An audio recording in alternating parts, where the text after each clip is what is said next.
भोजपुरी को आगे बढ़ाने के लिए सभी सुपरस्टार कर रहे हैं बहुत ज़्यादा मेहनत, और साथ ही साथ इस मेहनत का रंग लाया है रितेश पांडे का गाना। जी हाँ दोस्तों, कुछ रितेश पांडे का गाना ने भोजपुरी के कर दिए हैं सारे रिकॉर्ड को ख़त्म। तो आप पूरा वीडियो देखेंगे तो जान पाएंगे क्या है पूरा मामला, और हमारे चैनल वाव भोजपुरी के साथ आप जुड़े रहें। अगर हमारे चैनल में आप नए हैं तो लाल रंग के बटन को दबाकर सब्सक्राइब करें और पास में ही घंटे का आइकॉन है उसे 2 बार जरूर दबाएं कि हमारी सभी अपडेट बिल्कुल फ्री में अपने मोबाइल तक पाएं।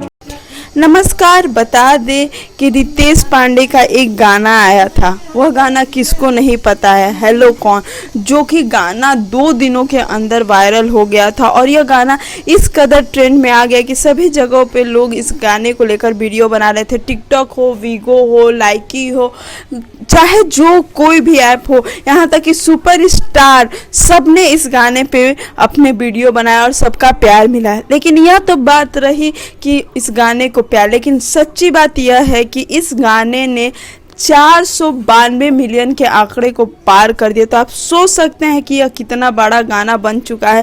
भोजपुरी में यह पहली बार नहीं है, इससे पहले भी बहुत सारे रिकॉर्ड हुए हैं, लेकिन जो यह गाना कर चुका है शायद ही अब हमें देखने को मिलेगा कि आगे कौन सा भोजपुरी का गाना इतना बड़ा रिकॉर्ड बनाता है। तो आप समझ सकते हैं कि 2019 और 20 के बीच में अगर किसी का गाना इतना ज़्यादा वायरल हुआ है तो वह है रितेश पांडे। तो रितेश पांडे का गाना हेलो कौन बन गया है भोजपुरी का सबसे नंबर 1 गाना, और रितेश पांडे बन गए हैं सबसे बड़े गायक।